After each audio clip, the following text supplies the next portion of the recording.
The race to 5G is on, and the battle for talent is getting fierce. Welcome to 5G Talent Talk with Carrie Charles, a podcast dedicated to helping you face the future workforce head on.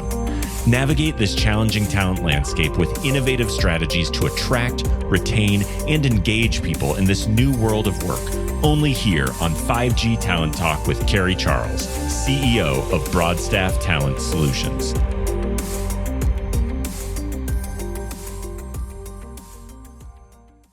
Hi, and thank you so much for joining me today on 5G Talent Talk. I'm Carrie Charles, your host, and we are going to have a phenomenal conversation that you do not want to miss. We are going to talk about how to retain talent in a hot market. And today I have with me two incredible ladies and my friends as well.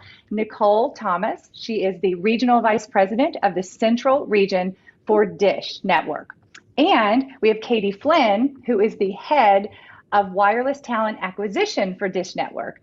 So I want to welcome you to 5G Talent Talk. I've been waiting to have you both on my show for so long, so I'm excited about this conversation.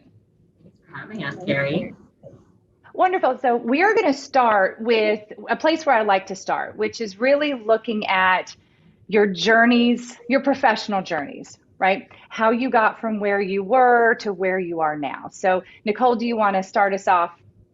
Yeah, Carrie, I started in this industry when I was 19. So I've only ever done this in my career, and I absolutely love it. I started by building two networks previously from the ground up on the operator side. And then I spent some time on the services side more recently. My last position was over at Ericsson running service delivery for the East region.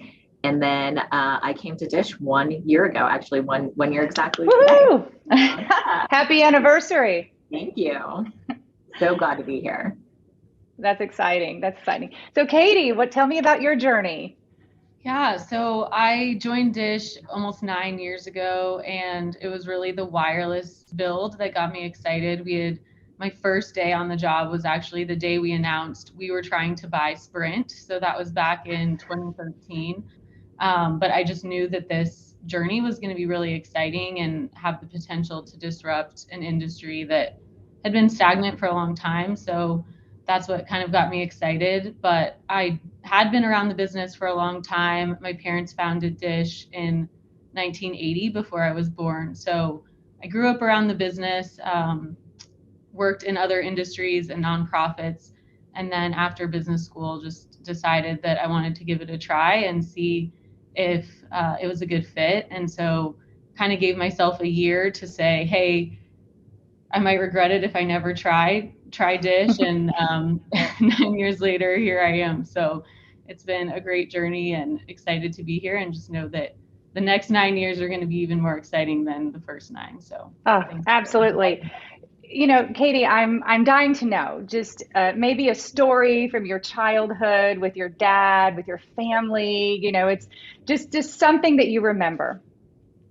Yeah, so adventure is one of the parts of our stated culture. So I think that really makes us unique in the Fortune 200, that every day is going to look different.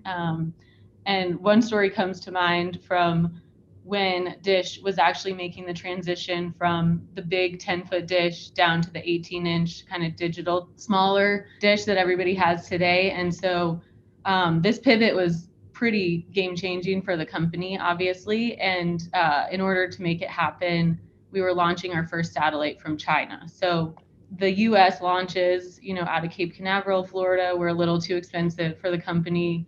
And so our first launch was out of rural China in 1995, and kind of in true adventure style, my parents packed up all 5 of us kids to go out there. So we took a couple day trip, the baby being 8 months old. I was 11 at the time, and we knew the company was on the line. We didn't exactly comprehend, what that meant, but our parents told us, hey, if the satellite's successful, Dad's getting a convertible and a new car. And so that was what we were most excited about. Wow. And then, if it's not successful, the company would be bankrupt essentially. And we would be raising cattle for the rest of our lives, is what they told us, moving to rural Colorado, which we also thought would be a fun adventure. So I think that just describes kind of the journey from when I was a kid, and then also just the mentality of my dad and mom as founders, just saying, hey, it's actually more risky not to take a risk. And so they really wanted to move into a new industry, continue to grow, and see the next generation of the company happen. And so, yeah, that took us to China, and you guys know it was successful, and the rest is history. And we're on a similar path right now, just making big bets in a new industry that's a little unproven. So go ahead. What? Yeah, I was going to ask, did you get the new car? He did get a new car, and he has the same convertible, I think, from 96 now. So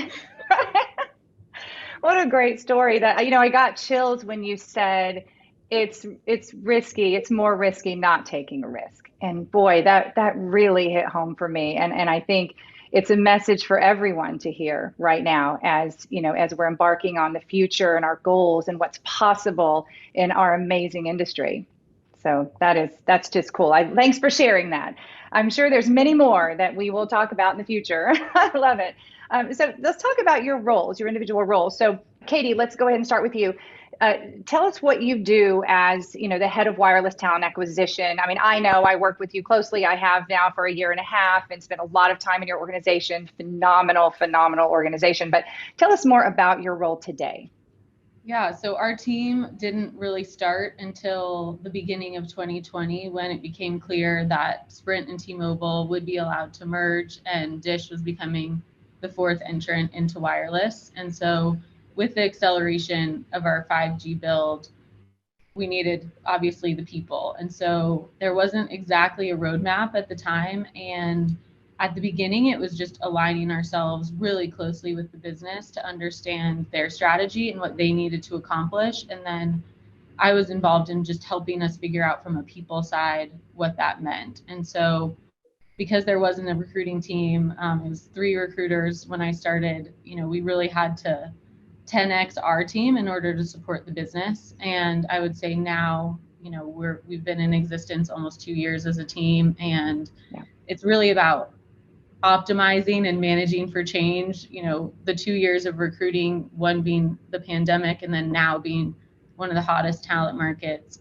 I think my role is just figuring out how do we pivot and change. And last year we had more applications than we could get through in a week, and now we're really having to source and outreach to candidates. And so that's a different skill set. So just continuing to pivot, look at the market conditions, work closely with the business to help them accomplish their goals, and just align with the strategy has been, largely my role. So that's a big job.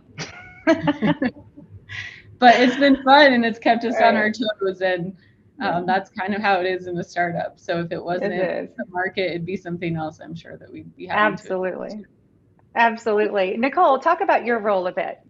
Yeah, and Katie said she had to grow her team 10x. When I walked in a year ago, I had 25 people, and I had to 10x my team as well. So it's been a wild ride, and really we did a majority of the acquiring the team over the course of 6 months. So that was kind of job number one when I walked in. But also when I walked in, we had to get the build going. We didn't have a single supplier agreement signed. We needed to hire a big team, and we needed to figure out how to get the work done. We have a timeline that we need to get it done in. So it's been a wild adventure. And my role is really everything from everything in the field in the central region. So that means acquiring the team, doing all the site acquisition, construction, integration, and then eventually operating our network. So even over the course of the year, we've pivoted from getting the leaders in place, and then getting individual contributors and subject matter experts in place to get the work done. And now we're really focused with Katie's team and bringing in operations folks as we kind of transverse into operating a network as we launch it. Nichole, everything you're saying, I mean, in 12 months, you've done all that. It's just unbelievable to me. It really is. Let's look at the vision a bit, and what is your vision? Like, where are you going and why with Dish? Wow. So first and foremost, I'd like to say that, I think people, actually Dave Mayo said it when he did the podcast with you, Carrie. He said that the people that do really well at Dish are people that are comfortable with ambiguity.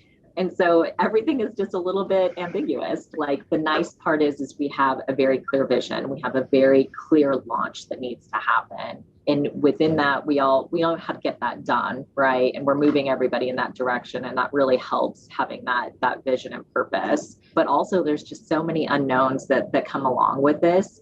And so, hiring people that were really comfortable in that environment, but also keeping people very motivated towards that ambiguity is really important, right? Because the market is hot and they're getting poached every day and there's a lot of interesting things to go do, but making sure that people understand the vision and are comfortable with what happens next is really important, something that we're very focused on. Yes. Katie, what are your thoughts on the vision for Dish Wireless? Yeah, I think, for us, it's really just building that standalone 5G network and going to market with a product that's really different than what's out there now. And I think we have the opportunity to do that and take advantage of the 2021 technology versus the networks that were built in the past, maybe decades ago. And so I think there's all the same traditional functionality that any other network would have, but we also are excited about the new things that'll come in the next 5 to 10 years that our network will be able to support. So I think it's really just building that platform of connectivity. I think if you have lived through the last 18 months, it's proven that connectivity is more important now than ever, just to keep people going when they've been at home, or, we've just been able to see the power that if you have connectivity, you can really continue to move forward in today's world. And so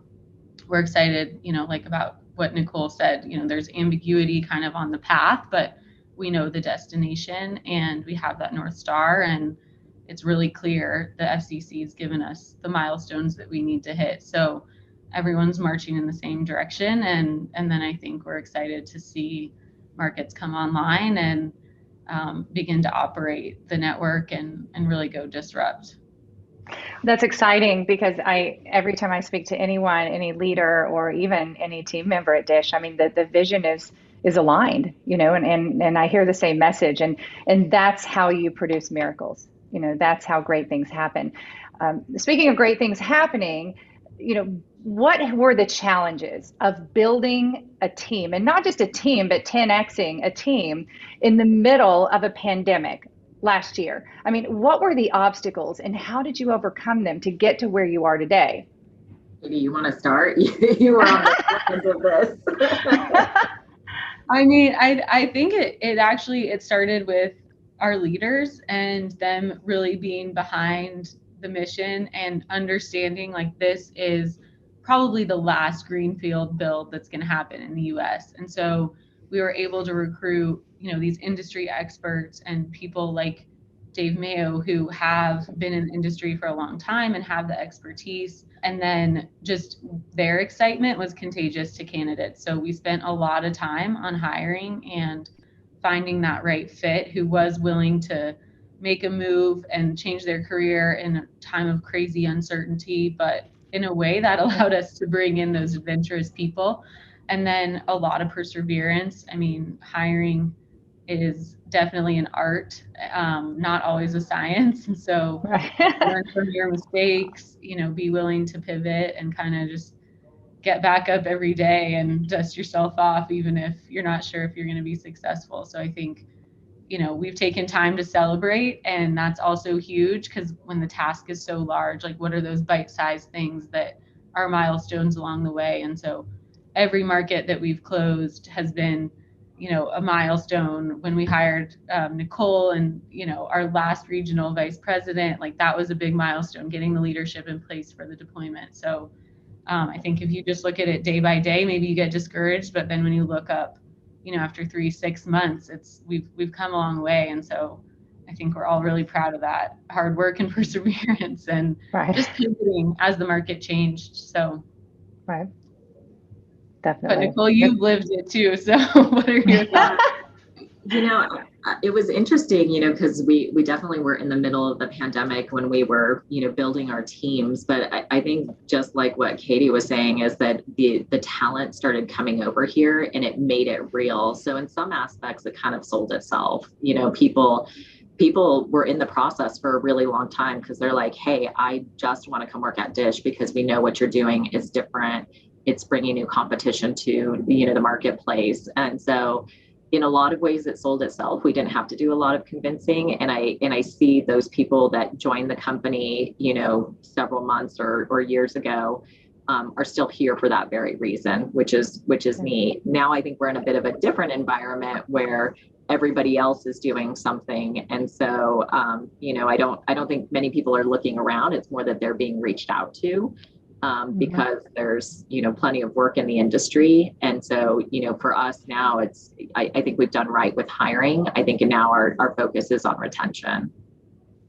And so let's talk about, the current climate with hiring, because there is insane demand right now for talent, not just in our industry, but all over the country with every role everywhere, right? And businesses are closing because they can't find enough people. So it's a very different climate today than it was really just a year ago.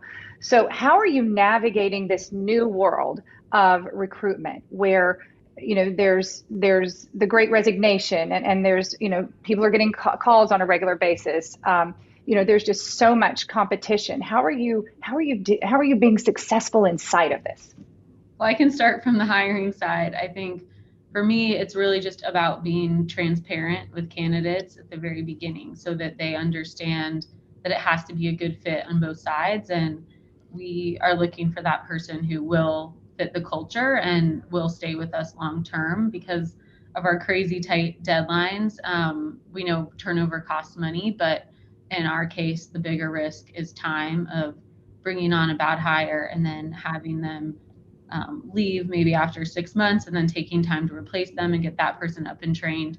If turnover costs you a year and our network needs to be done, 70% of the population covered in less than 2 years by June of 2023, we can't afford that time. So we're really spending the time up front in the hiring process and then also hoping, candidates are coming in eyes wide open, just giving them as much of a realistic sense of what it's going to be like, so that they're not having that bait and switch or being sold on something that maybe wouldn't be a good long-term fit. So a lot of people in the industry know our hiring process is rigorous, and that's intentional so that we can hopefully reduce our risk of bringing on someone who isn't going to work out long-term.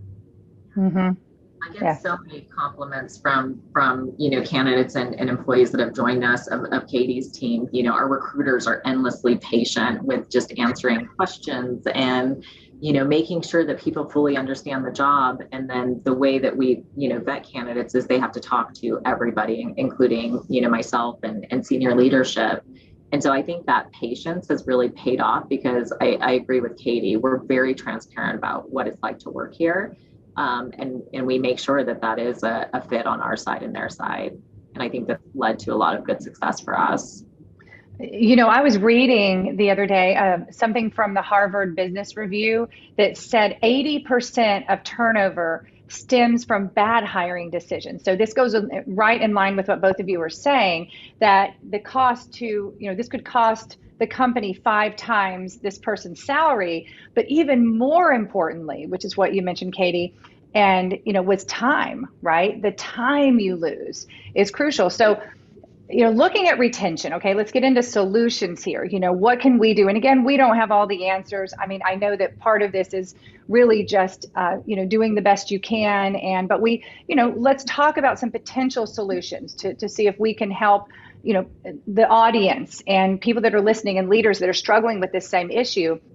So let's talk about the hiring piece and how hiring could be a solution to retention. So you screen you screen ahead of time, right? So what do you screen for when you're in that hiring process to make sure, not make sure, but at least, help make sure that this person's going to stay with you?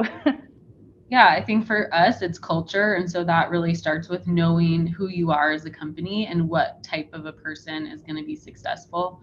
And not to say that someone can't come in and adapt to the culture, they absolutely can, but we're just looking for some basic foundational elements that we know will help you be successful here. And so that's a lot of our hiring process, along with the expertise and fit for the role. So we spend equal amounts on both, because I think for us, we know we're going to be smaller than the other three competitors we're going up against. And so culture will be that competitive advantage for us. And so we're really looking for someone who is in it for the long term and then has that grit, tenacity, perseverance to get through what we know will be challenges, because no one has built a network that's architected in this way before. And so, like Nichole said, there's unforeseen circumstances that'll bring in, new opportunities and new ways to pivot and new obstacles almost, on a daily or weekly basis. So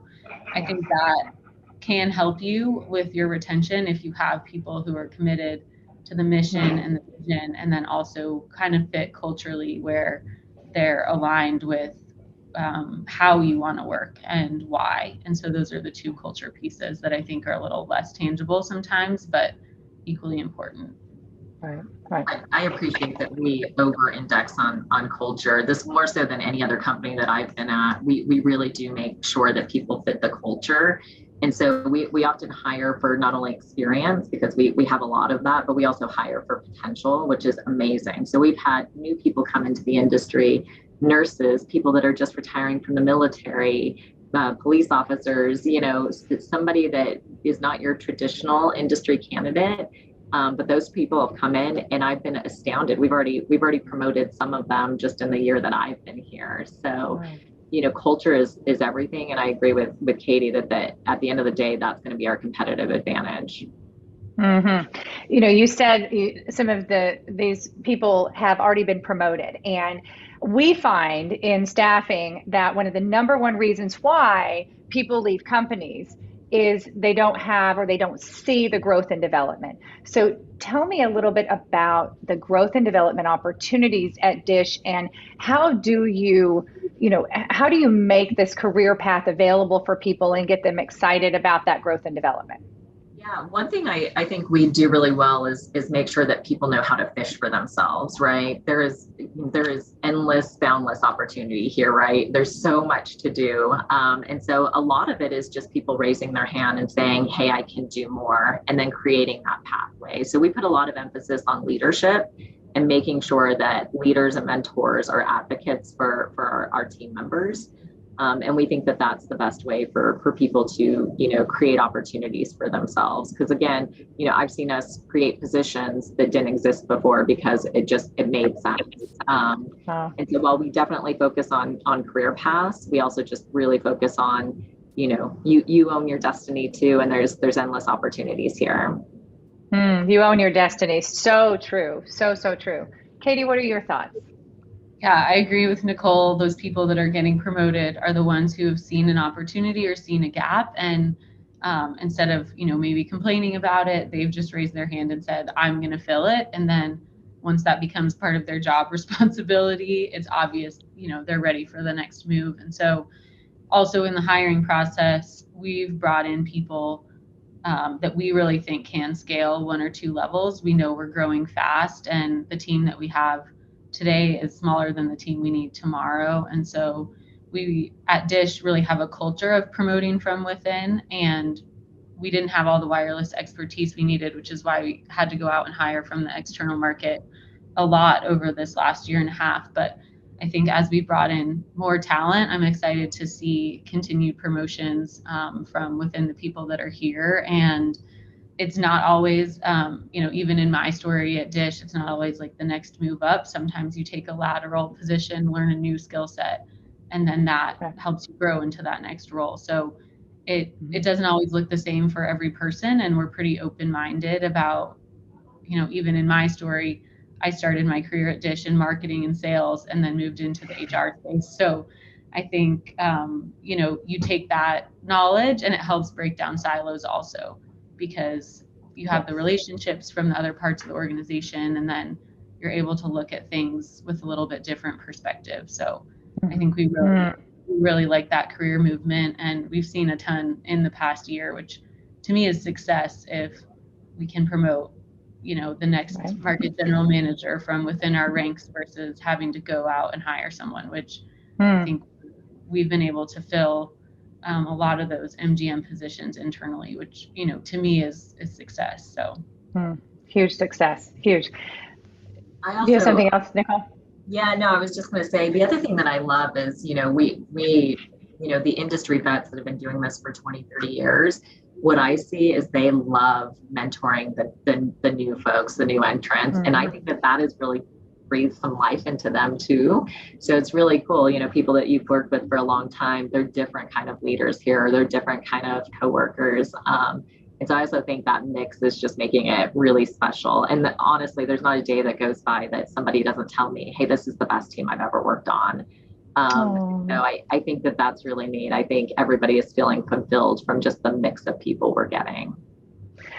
So let's talk about employee engagement, engagement of the team, right? Because this is something that it's absolutely crucial to keep people excited, but how do you keep people engaged and excited and all passionate and revved up when it's so challenging and it's so hard, right? I mean, they've got a big job.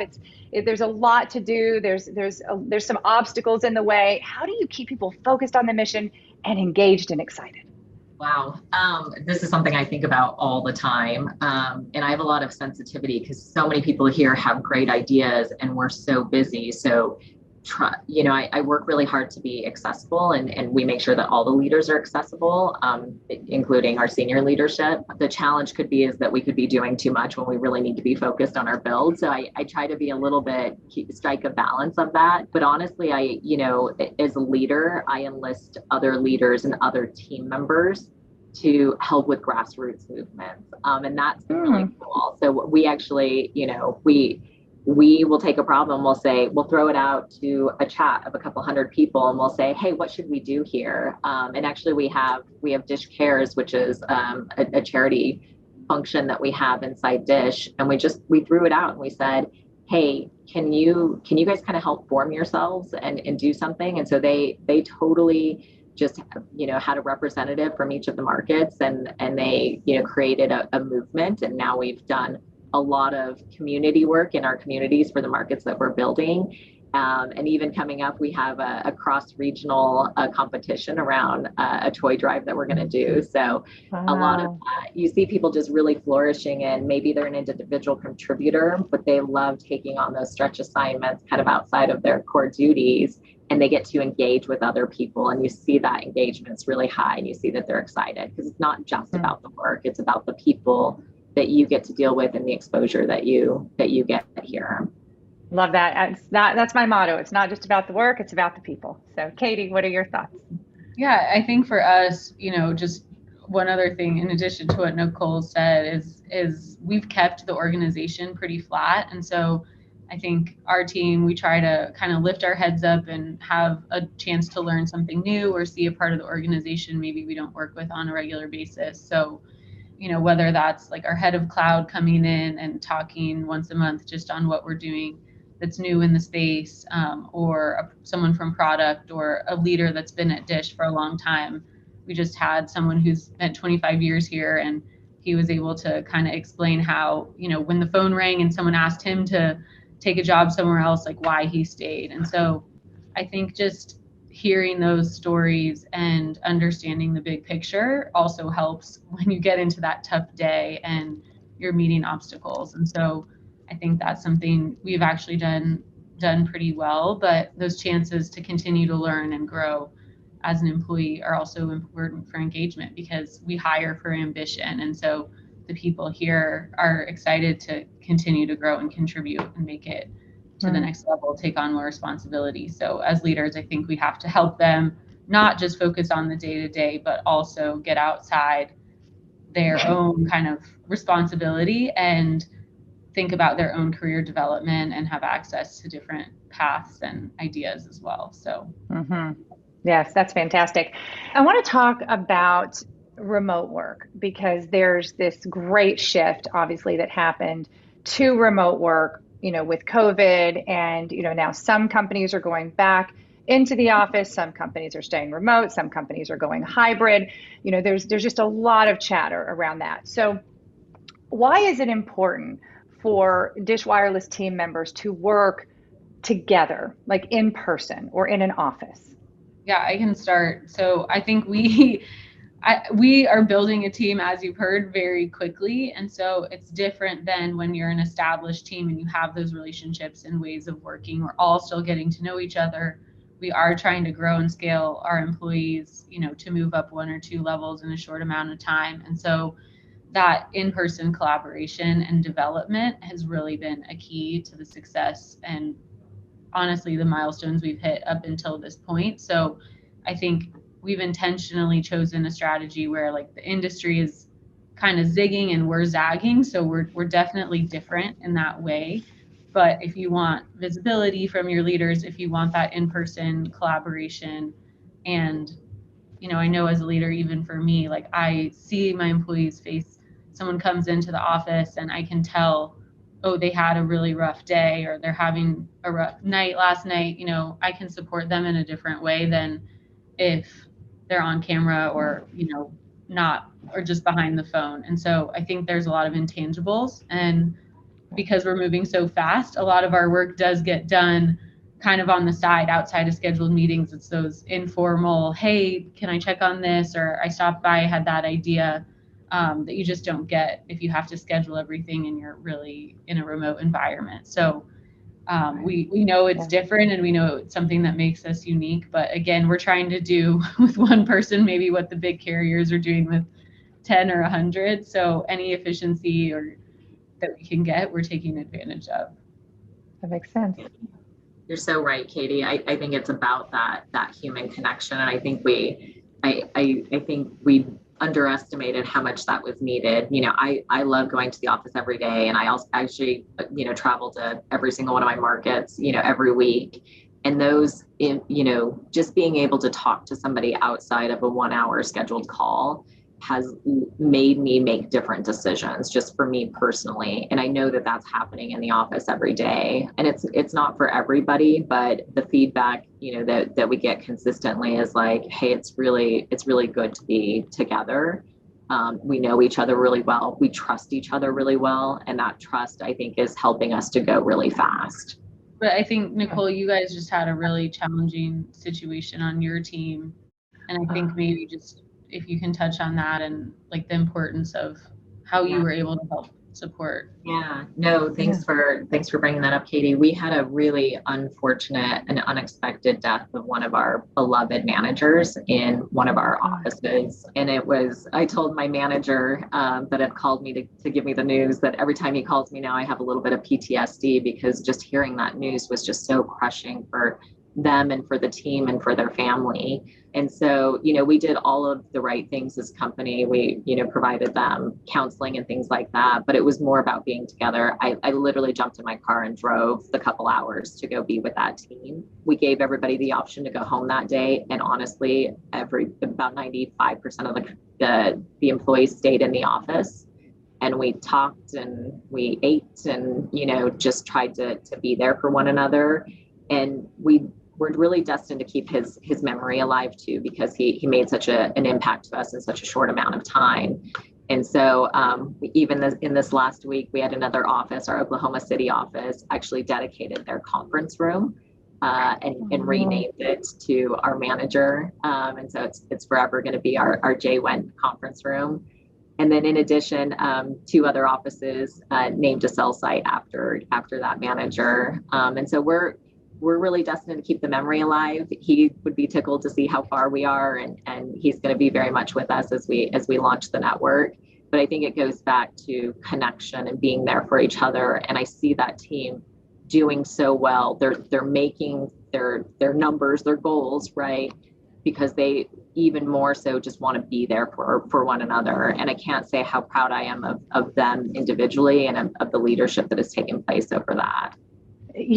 I've noticed that, really one of the silver linings of this pandemic has been a strong push for psychological safety, wellness, mental health, connection. And And I think it's so important, and it's about time that we recognize that at work. So this is a perfect example of that. And do you feel that, it's having an in-person environment, or at least the ability to see people in person, that it strengthens that commitment for that wellness and mental health and psychological safety? I think so. I'm a huge fan of that. And it goes back to what Katie said, which is, you can see where people are at when you're working together. And that I don't think you necessarily see if you're conducting all of your business, online. And so I think that's really helped, just to make sure that people understand where people are at and can support them as managers and as coworkers and peers, right? Making sure that you can be there and provide that safety or provide that support that they need. Right. Right.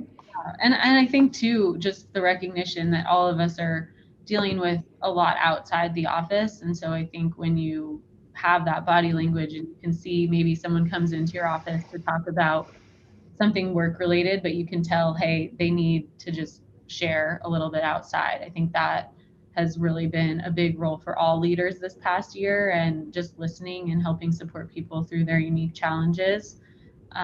It's definitely helped being in the office and really being able to have that in-person connection that a lot of people haven't really had. So I think we've been able to come together and are much closer as a team as a result of it. So yeah, we have a hybrid model. Oh, go ahead, Nichole.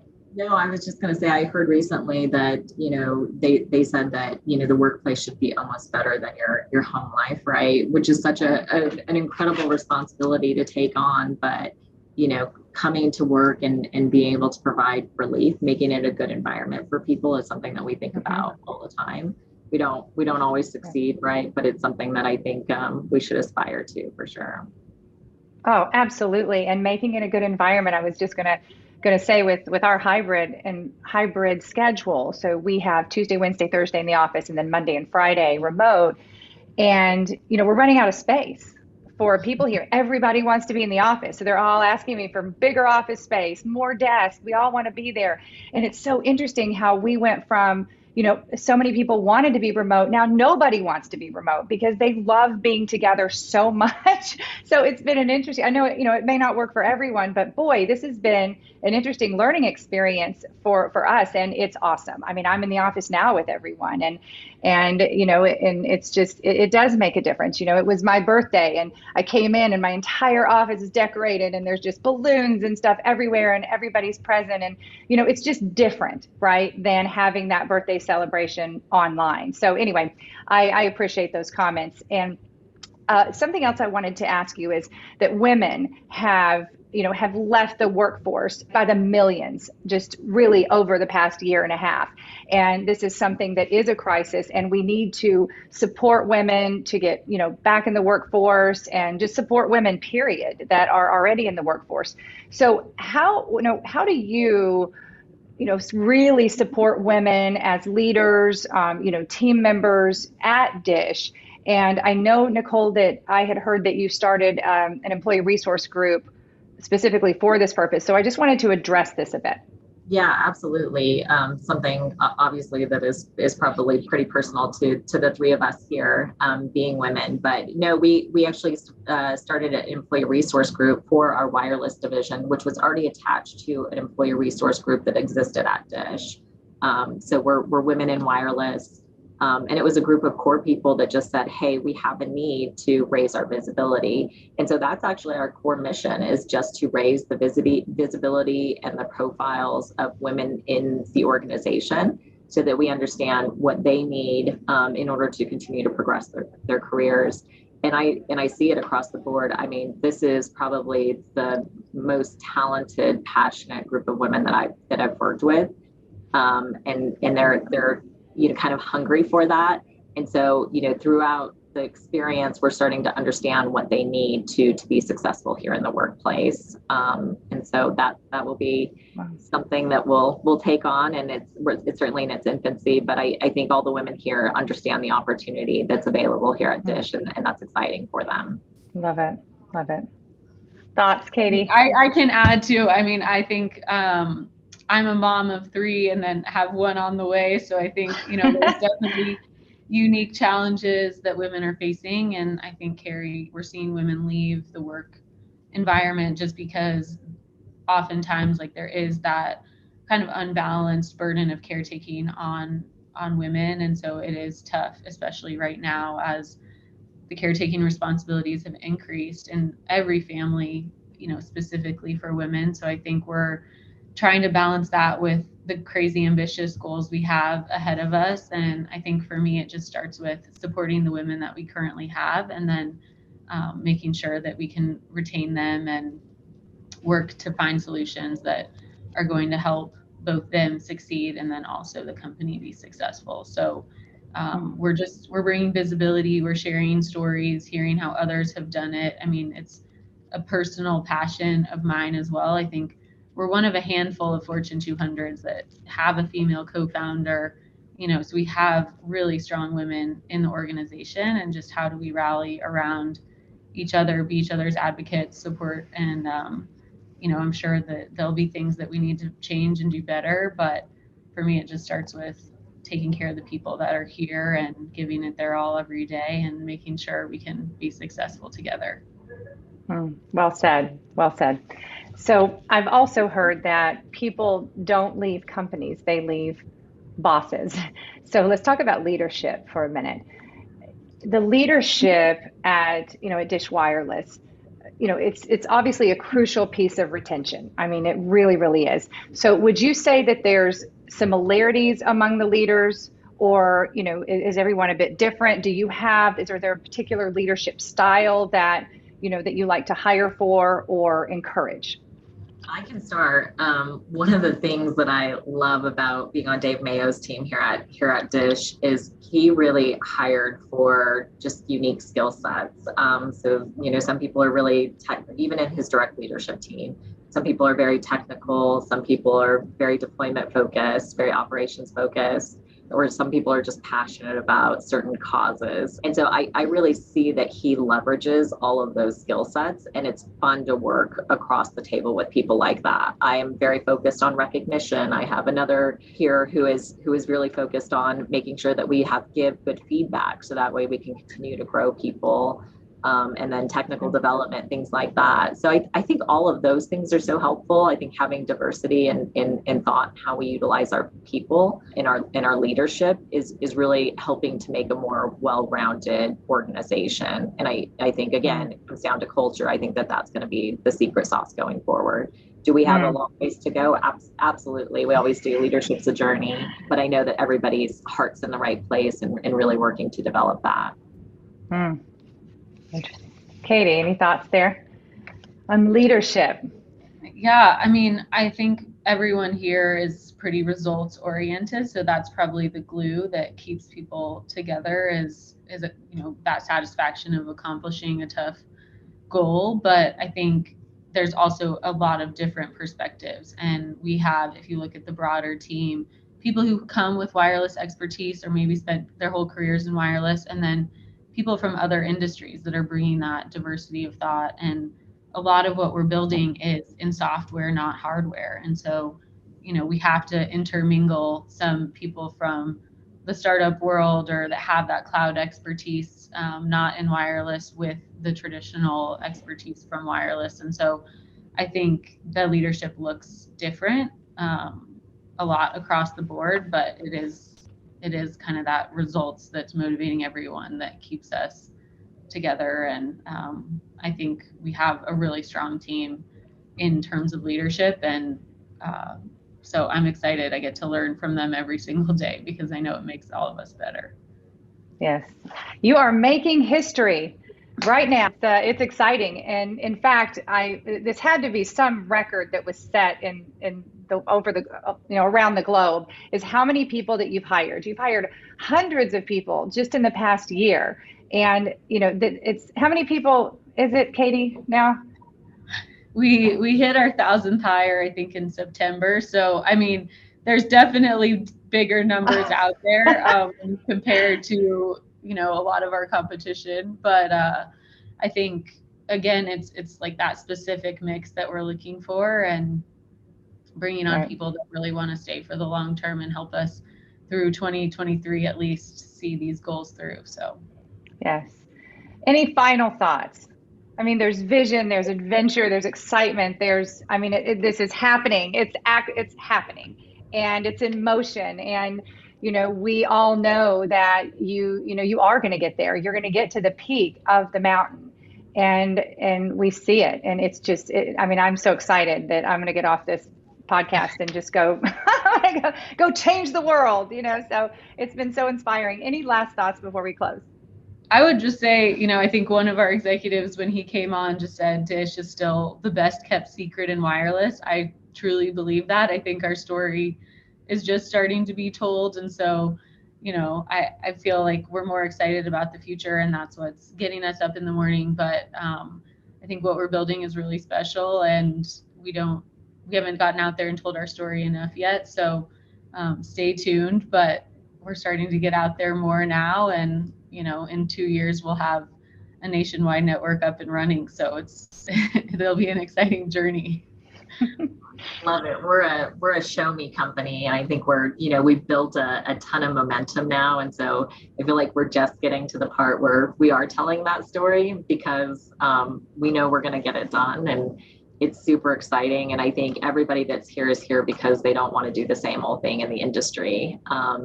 And so we get to reinvent this a bit, and that's amazing. So if anything, come join us like sooner rather than later, so that you have the war stories to tell with us about building this fantastic network. And where can we find out about jobs at Dish Wireless? Where do we go? You can go to dishwireless.com or careers.dish.com to see all the individual postings. So we're certainly still hiring. Lots of room for people on the team who want to come make a difference. Great. Awesome. Well, this has been fantastic. I truly appreciate you coming on the show. And like I said, it's just been so inspiring. So thank you. Thank you. I hope we can do it again someday.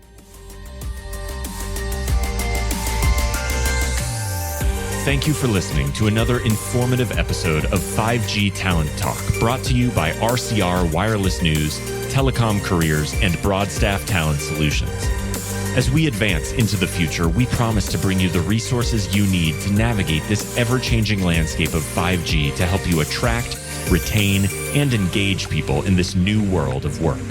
To access the show notes or leave a review, visit broadstaffglobal.com. Until next time.